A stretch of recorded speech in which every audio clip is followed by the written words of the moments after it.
İcazənizlə mən bizim bu gözəl təşkilatımızın sədri, Böyük İdeallar Araşdırma Mərkəzinin sədri, çox hörmətli Zərməxan bəyə söz verirəm.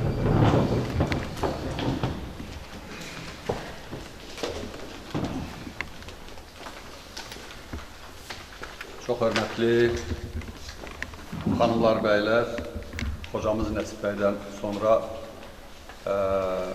danışmaq bilim adamıdır. Ömrünü buna həsr eləyib. Hərdən mənə deyirlər, bir həkimin də belə danışması ola bilər mi? Ola bilər. Biz də yol keçdiyimiz bir mübarizə məktəbi var. Halda Nəsib bəy yeni bir cərəyan, mən deyim, bugünkü müzakirəmiz yeni bir cərəyanın əsasını qoyur. Biz bundan sonraki Azərbaycan dövlətinin dərdləri, sərlərini sistemləşdirib, gələcəyini qurmaq üçün beyinlərimizi işlətməliyik. Qısası budur. Xeyli problemlər sadalandı. Bunları sistemləşdirib bir yol xəritəsini qoymalıyıq. Süzgəcdən keçməlidir alimlərimizin, təcrübə adamlarımızın, siyasilərimizin, ictimai sektor adamlarının və ondan sonra biz cəmiyyətə bir aydınlıq gətirməliyik. Təbii ki, mən milli idealların fəlsəfi və strateji çərçivələr haqqında danışacağım. Milli ideal, ümumiyyətlə, insanın və cəmiyyətin mənəvi kamillik axtarma fəlsəfəsidir. Zamanı qabaqlamaq, yol xəritəsi müəyyən, istəyir bu fərd olsun, istəyir cəmiyyət olsun. İdealsız insan kifayət qədər quru və cəmiyyətdə insan olmanın fəlsəfəsini anlamaqda zorlanan fərddir. İdeallı insan cəmiyyətdə faydalılıq əmsalı yüksək olan və cəmiyyətdə bir tarazlıq axtaran bir fərddir. Toplum, ideallı toplum böyük bir gücdür, ruhani bir gücdür. O qabaqçıl və özü də ruhani bir dünyanın məhsulu olduğu üçün tərəddüdsüzdür, qüsursuzdur və açdığı yol işıq verir, açdığı bir ümid verir və o ümidə insanlar toparlanır. Bizim Qarabağ Savaşının zəfərinin kökündə dövlətin gücü ilə millətin ruhu vəhdətdə oldu. İdeal olaraq suverenlik, düşmənin tapdağından qurtarmaq, suverenliyimiz tam tədbir, bütün ərazilərimizdə adam balası kimi gəzmək kimi bir ideal var idi. Ordumuzda, siyasi sistemimizdə, cəmiyyətimizdə, bütün təbəqələr, sosial qruplardan asılı olmayaraq bura odaqlandı. Hətta siyasi çox partiyalı bir sistem qurduq, 50-yə qədər bir partiya var idi.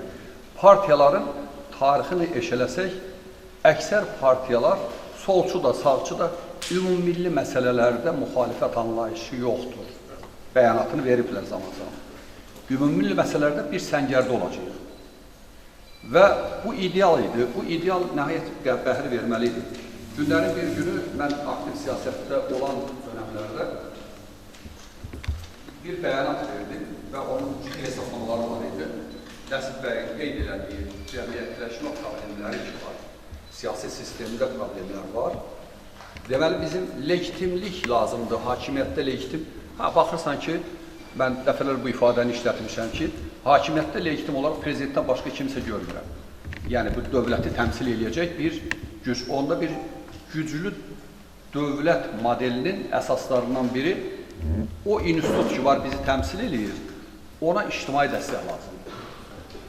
O, siyasi olaraq partiyanın xəttini yönəldib, prezidentin Qarabağ məsələsində xarici siyasətini dəstəkləmək haqqında ideyanın yekəlik çıxması müəllifi mən.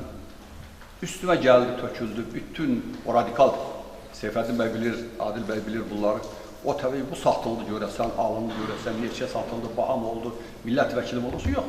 Sadəcə olaraq mən o idealın içində biri olaraq ki, bu düstur bizi zəfər apara bilərdi, ondan qaynaqlanan bir şeydir və zaman da sübut elədi ki, bizim bir öngörməmiz daha doğruydu və bütün sektor əleyhimizə olanlar da dəstəklədilər ki, elə buydu. Sən demə buymuş və zəfərin dadını tada bildik. Bu ideal idi, bizə aparan bax o ideal idi. İndi mən əvvəl də dedim qısaca, bu milli ideal bitib, suverenimiz təmin olunub, Bundan sonra bizim millət olaraq qarşımızda hansı hədəflər var? Bu sualı versək, hətta millətin adı ilə bağlı Nəsib bəy dedi, 5 ad deyiləcəksə, orada da xeyli tərəddüdlər olacaq. Görən o olsun, bu olsun, bu olsun, bu olsun. Bax, bu günləri mən çıxışımı ona getirəcəm ki, biz mənəvi kamilliyə aparan toplumu və insanın hansı dəyərləri verməliyik ki, və yaxud da onun fəlsəfi əsasları varmı ki, biz ideallarımızın hədəfin olmamalı. Qonşumuzda Ermənistan, bütöv Ermənistan ideyası. Cəfəng və saxtadır. Ədalət yoxdur orada, həqiqət də yoxdur orada. İflasa uğramalıdır. Artıq Ermənistanda bunun iflasının əlamətləri görür, rəsmi səviyyədə. Və yaxud da artsaq qururlar. Gəlmə tarixləri 150 ildir. Deyir ki, bu tarixdən orada bir dənə kilsə var. O kilsə bizimdir, babalarımız burada olublarmış. Sən demə, saxtadır və həqiqət deyil. Bu ideal iflasa məhkum idi və Paşinyan dönə-dönə fırladı ən yüksək auditoriyalarda bizə bunu sırmışdılar dedi. Biz o cəngəllikdən çıxmalıyıq, o mühasirədən çıxmalıyıq və Türk dünyası ilə normal münasibət qurmalıyıq dedi. Niyə görə? İdealın tərkibində həqiqət yox idi, ədalət yox idi. Türk millətinin tarixinə baxsaq, bütün hallarda, enişdə də, yoxuşda da ədalətə meyilli millət. Haqqa, hüquqa, ədalət, həqiqətə meyilli millət. Və bizim hətta düşmənlə savaşda da, bizim bu əsatirlərimizdə, bayatlarımızda, nağıllarımızda, dastanlarımızda, havacatlarımızda səslənən fikirlərdir. Düşmənlə də ədalətlə mübarizə aparacaqsan. Düşməni arxadan vurmayacaqsan. Bu bizim çox qəribə bir fəlsəfədir. Bax, bizim ruhumuzda olan, qaynaqlanan bu fikirlər bizim milli idealın tərkibidir. Bu, gələcəkdə quracağımız milli idealların kökündə bu amil mükəmməl olaraq yer tutmalıdır. Qarabağ azad olunacaq, niyə deyirdik? Həqiqət idi, ədalətli idik, saxta bir şey vurmuşdular, onun üçün də toparlandıq millət. Bu, ədalət və ikinci mühüm bir məsələ haqq və həqiqətə vurğunluq. Bu, İslam dünyasından da qaynaqlanan, həm də Türkiyə əxlaqının, tarixən Türkiyə əxlaqı. Mən İslamdan öncəki Türkiyə əxlaqında da tək tanrılığı tanıyan bir millət olaraq, bu, bunun mahiyyətində, fəlsəfəsində, həyatında, bütün məişətində oturuşmuş, mədəniyyətində oturuşmuş bir dəyərlər sistemi. Deməli, milli idealın komponentlərindən biri də budur. Və bizim baxsaq, fəlsəfənin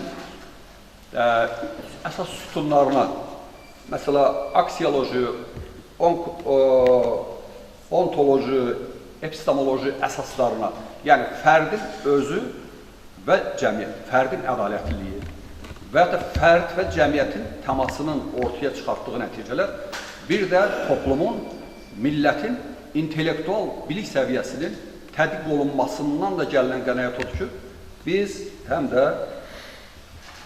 azadlığa meyilli millətik, ədalətə meyilli millətik, toparlanmaya, vəhdətə meyilli millətik və biz həm də çağdaş zamanımızda baxarıq ki, biz dövlətçiliyə meyilli millətik, suverenliyə meyilli millətik. Məhəmməd Əmin Rəssuzadə Cumhuriyyətin əsaslarını 19-cu əsrin ortalarından başlayıb, Nəsib bəy bunun tədqiqatçısıdır, daha gözəl bilir. Maariflənmə hərəkatının nəticəsi olaraq gəldi və ziyanlarımız az sayıda, Allah rəhmət eləsin Şir Məhəmməd Müəllimə, az sayılı bizim alimlərimiz, ziyanlarımız bir yerdə Türk dünyası və müsəlman şəhəri üçün düstur qoydular. Biz çağdaş zamanın tələblərinə uyğun olaraq demokratik dünya deyil, orayla münasibəti nəcür qurmalıyıq, inteqrasiya nəcür eləməliyik. Yəni, universal dəyərlərin nəcür sahiblənərik deyərək, bax, bu məsələlər bizim gündəmdə oturduq və biz cumhuriyyət qurduq, demokratik əsaslarla çox partiyalı sistem qurduq, islahatlar apardıq və həm də ideya, siyasi varisliyin təməllərini qoyduq. Bir kərə yüksələn bayraq bir daha enməz. Yasaqlar oldu, ateist böyüdü Sovet önəmində, Allahı inkar edir, əstağfurullah. Amma eyni zamanda o idealı yaddan çıxartmadı. Dissident hərəkatı, ortada gələn bir qalxınma, nəhəng kişilər yenidən gündəmə gətirdi. Bəxtiyar Vaxtçı Gülüstanlı yazdı, Xəlilzad olur türk, harada tutar, haray mən türkəm, qışqıra və bizim Xudu Məmmədov kimi duhalarımız ilmələrlə Azərbaycanın bir gələcəyini göstərdilər və yaşatdıq, gəldik, xalq hərəkatı, xalqın iradəsi o idealı tarixi yaddaş varislik prinsipi ilə gündəmə gətirdi. Biz bayrağımızı yenidən uzatdıq və o bayrağın içərisində etiva olunan dəyərlər, türkçülük, əslində çox, burada var ya, bunu deyək, onu təfsirində deyək, bu türkçülükdür, millilikdir, bu demokratiyadır, bu da dəyər, İslam dəyərlərdir. Bunlar olula, bayrağımızla qürur duyuruq, amma bayrağımızın ortaya qoyduğu tələbləri həyatda bir sıra səbəblərə deyir, o ayrı bir mövzudur ki, onu müzakirə gələcəkdə təhrif eləməyə və yanından qaçmağa çalışırıq. Yəni, ideya, varislik, siyasi varislik məsələsi həyatımızda olan bir şey ki, nəsillər arası tarixi yaddaşdan qaynaqlanan bir şeylər bizim dövlət quruculuğunda, cəmiyyətin formalaşmasında mühüm rol oynayır. Bu günləri bizim istinad nöqtəmiz o dönəmlərdə baş verən mükəmməl qalxınmalar və enişlərdən yol olaraq gəldiyimiz qənaətdir ki, biz qurmaq istəyirik. Biz hesab edirik ki, bu daha düzdür, bu yanlışdır. Bizim strateji çərçivədə, milli idealın strateji çərçivəsi dövlətçilikdir, suverenlikdir, təhsildir, müasir insan yetişdirməkdir, bilikli insan yetişdirməkdir. Və oradan da bir dənə şey doğur. Bilikli insan yetərlidirmi görəsən? Onun təməli nə olmalıdır? Bilikli insanı əlimizdən alırlar, eləyirlər, kosmopoliyi taparırlar. Bir müddətdən sonra baxsın ki, o bilik əliyimizə də işləyir. Deməli, buradan olur, bizim sistem milli idealizmin üzərində köklənən, nəsil formalaşdırmanın üzərində, təhsil sistemimizdə, səhiyyə sistemimizdə, siyasi sistemimizdə, sosial ədalətdə, qanun aliliyidə, hamısı buna hesablanmalı ki, biz o nəsli formalaşdırmağa məhkumuq ki, milli modernist düşüncə ilə dünyada mən varam desin, mən səni təmsil eləyirəm desin, mən türkəm desin, amma həm də mən mükəmməl aliməm, ixtiraçıyam, mən böyük ziyalıyam. Və onun təməlində milli idealizm olmasa, milli modernizmə keçsən, milli idealizsiz, orada itib batdın, getdin. Kifayət qədər bu gün Azərbaycan bunu ağrısını yaşayır. O olmadığına görə insanlarımız intellektual beyin axını əks tərəfədir. Əksinə biz para qoymalıyıq, investisiya qoymalıyıq, intellekti dəvət eləməliyik Azərbaycana ki, Azərbaycanı qüdrətləndirək, amma intellektimiz gözümüzün qabağında daha komfortlu həyatı orada görür. Və beləliklə milli ideallardan ayrılır, təməllərdən ayrılır, sazdan, sözdən, bayatımızdan, adət-ənənəmizdən, tariximizdən, mədəniyyətimizdən aralanır və yad mədəniyyətin içində gülür, qiyafə dəyişdi və beyin də dəyişəcək bir müddətdən sonra. Bir nəsil yetərlidir. Məsələn, sosial xortumu, ideoloji xortumu güclü olan qərb bir nəsildən sonra o nəsli bizdən alır. O başqa bir şey. Bircə nəsil əlimizə xidmət eləsə eləyir. Və bizim burada bizim Azərbaycan üçün ən unikal model milli idealizm, milli modernizmin vəhdətini, tarazlığını düzgün tapmaq lazımdır. Əks halda qloballaşan dünyada özümüzə vurğun olub, milli idealistəm, sazım belə, sözüm belə, filanım belə olarsa, bizi içəridə iç savaşa sürükləyəcəklər. Biz enerjimizi içəridə tükədərək bir növ əriyən bir millətlərə və asimli olan bir millətlərə özümüzün içərimizdə gedəcəyik. Qlobal dünya sənin güclüdür hələlik. Yoxsa əks olaraq, bunsuz getdin orada əriyəcəksən. O baxımdan tarazlıq nöqtəsi burada tapılmalıdır. Və bu təməllər olaraq milli idealın fəlsəfəsi və quruluşunda baxarsan ki, ideal olaraq millət, dövlət, dəyərlər, tarixi yaddaş, siyasi varislik və bu əsaslar üzərində nə qura biləcəyik biz? Bir gün Azərbaycan insanının və dövlətinin qarşısında hansı ideal hədəflər var? Biz ona görə dostlarımızla bir yerdə o layihəni işlədik, hazırladıq ki, bugün vahid vətən idealı. Bu yaxında tədbirimiz var, siz olacaqlar. Biz hələ bilmirik, buna bütöv Azərbaycan deyək, orada müstəqil olsunlar və yaxud da konfederasiya olsun, nə olsun. Yox, vahid vətən idealı nə olacaq? Biz mənəvi dünyamız birləşəcək. Bizim dilimiz, adətimizdə uyğunlaşmalar gedəcək. Biz mədəniyyətimizin ortaqlığını tapacağız ki, Türk dünyası ilə bağlı o gəlişmələr gedir. Ortaq mədəniyyət, ortaq tarix, ortaq dil, ortaq əlifba. Eyni zamanda Azərbaycan türkləri ilə deməli, siyasi İslamın içərisində böyüyən bir düşüncə ilə ateist bir düşüncədə böyüyən iki qütbün yaxınlaşma problemi var. Bir, mənəvi psixoloji birlik, vəhdət və ikinci isə halal haqqımız olan, əgər biz desək ki, şər eləyirik, Böyük Azərbaycan, yox, Böyük Azərbaycanın da halal haqqımızdır, bölünən Azərbaycanı, bölünən coğrafiyada olan millətin vahid dövlətdə birləşməsi. Bu bütövlük, həm də Nəsib bəyin qeyd elədiyi kimi, cəmiyyətin özünün bütövləşməsi, siyasi sistemlə toplumun vəhdəti. Bax, böyük vətən anlayışının içərisində komponentləri, bunları görürük. İkinci Turan idealıdır. Bu toplum bilməlidir ki, böyük vətən qurma hədəfimiz var. Qarabağı həll elədik. İkinci Turan idealı. Turan 300 milyonluq bizə bir arzular edir. Prezidentimiz də dedi, ayrı-ayrı yazılar var, tədqiqatlar var. Bizim ən mümbit məkan Türk dünyasıdır və yeni güc mərkəzi formalaşır. Yeni siyasi, iqtisadi, hətta gələcəkdə ola bilər ki, hərbi bir ittifaq modeli formalaşır. Onun mən müşahidə edildiğim bir ictimai legitimləşməsi paralel hüquqi cəhətdən beynəlxalq səviyyədə legitimləşmə prosesi gedir. Artıq dünya dövlətlərinə biz təqdim eləyirik. Təbii ki, başda Türkiyə, Azərbaycan birliyi burada çox önəmli rol oynayır. Və bu bizim ideallardan biri ki, Azərbaycan xalqı ideallarından biri Turanın içində iştirakçı olmaq, onun qurulması üçün gərəkənləri eləmək sənin ümdə vəzifələrindən biridir. Çox önəmli məsələ Qafqazla bağlıdır. Qafqazda vahid Qafqaz evi ideyası hər zaman olur. Qafqaz dövlətlərinin bir yerdə, zor, xoş bir yerdə, Qazaq Federasiya modeli də var, əməkdaşlıq modeli də olur. Amma Qafqaz nə zamana qədər eyni platforma ilə üç dövlətin, Cənubi Qafqazdan gedir söhbət, sonra Şimali Qafqazda var, eyni platformaya söykənməyiblər, o mümbit konflikt zonasıdır və üçüncü qüvvələr hökmən etnik, dini, separatçılıqlarla, ərazi məsələləri ilə bu toplumu qarışdırıb, iddialarını təmin etmək üçün mümbit şərait yaradacaq. Rusiya bunu oynayır. İran bu tərəfdə güya İslam ixrac edir bizə, amma fərqli bir şeydir. İslama qətiyyən dəxli yoxdur. Bəlkə də İslamı gözdən salan siyasi şiəlikdir, siyasi bir xətdir. Borçalda görürəm mən onu, hansı işləri görürlər. Və biz burada Qafqazın birliyi bizim missiyadır. Azərbaycan xalqının, Azərbaycan dövlətinin missiyası Qafqazı bütövləşdirməkdir. Bizim Qafqaz dövlətlərinin fərqimiz budur. Biz missiyalı bir xalqıyıq.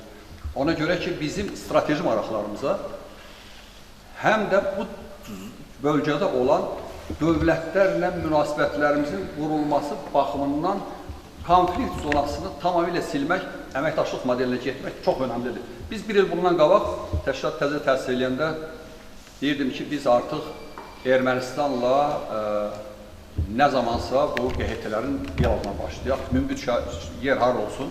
İdeya olaraq irəli sürürdür ki, Tiflisdə ola bilər. Tiflis mümbit şəraitdir. Ermənilər oradan gələr, biz buradan gedir. Bunları müzakirə eləyərik ki, Vahid Qafqaz ideyasının ətrafında tartışmalar olsun. Biz müzakirə eləyirikcə gəldik, bir də baxdıq ki, təyyarəmiz getdi İrəvana. QHT-lərimiz getdi, artıq diyalog başladı. Və onların indi bizə gəlməsi gözlənilir, işi. Üçüncü, bir tərəfli qaydada Qazaxıstanda prezident Ermənistana gedən taxılı Azərbaycandan manisiz getməsini təmin elədi. O tərəfdə də Paşinyan Türkiyə ilə Azərbaycanı birləşdirən bir Zəngəzur dəhlizindən əlavə bir alternativ yol təklif edir. Deməli, proses hara gedir? O istiqamətdə gedir ki, Ermənistan və Azərbaycan arasında düşmənlik elədilər, qırdılar, şəhidlər verdik, günahsız insanlarımız köçkün oldu, parça düşür. Bunun üzərində odaklansaq, biz elə düşmən şeyini saxlayacaq. İçərimizdə bizim missiyamız vəhdəti qurmaqdır ki, gələcəkdə şəhidlərimiz olmasın, gələcəkdə bu bölgədə bütün sistemə hegemon dövlət olaraq, millət olaraq biz nəzarət edirik. Və nəhayət çox önəmli ideallardan biri demokratiya ilə bağlıdır. Demokratiyanın özündə də bir tənəzzül var. Kifayət qədər yazılar var, gəlişmələr var, amma ədalət, əvvəl dediyimiz milli idealların tərkibi bizə deməyə əsas verir ki, Türk milləti demokratiyasız, ədalətsiz, cəmiyyət quruculuğu şəraitində uzun müddət yaşaya bilməz. Onun içəri tələbatı sosial ədalətdir, qanun aliliyidir, hakimiyyətin legitimliyidir, xalqın iradəsinin daşıyıcısı olmasıdır və beləliklə biz demokratiyanı qaçılmaz bir həqiqət olaraq Qərşdən təlqin olunan, qərbi, deməli bir növ kakravat kopyalayıb masanın üzərinə qoymaq yox, demokratiyanın özünə məxsus modelinin üzərində düşünməliyik. Hansı ağrısız modellər götürə bilərik ki, biz nəhayət Azərbaycanda sadalanan problemlərin, milli kimlik şuurla bağlı problemlərin də açarı demokratiyanın Azərbaycana gəlməsindədir. Mən bu saydığımız kriteriyalar, tələbatlar üzərində qurulan milli idealların Azərbaycan dövlətinə və Azərbaycanın milli hədəflərinin çatmasında faydalı olacağını düşünürəm. Hər kəsi də bundan sonra dəvət edirəm. Əməkdaşlığımız genişlənsin və biz, dediyim kimi, əlimizi daşın altına qoyuq. Bu sadaladığımız məsələlərin elmi əsaslarını işləyək. Ola bilər ki, bir sıra fikirlər, mənim subyektiv fikrim ola bilər və ya gəldiyim o mütaliələrimdən, oxuduqlarıma gəldiyim qənaət qane eləməyə bilər. Biz nəhayət o elmi əsasını tapmalıyıq ki, bəli, bu quruluş budur, bu ideallar bizimdir və bunu cəmiyyətə biz tədricən təqdim eləməliyik ki, Azərbaycan cəmiyyəti dinamik bir inkişaf mərhələsinə qoysun. Hər birinizə bu yolda uğurlar arzulayıram, təşəkkür edirəm. Diqqətinizi görə çox sağ olun.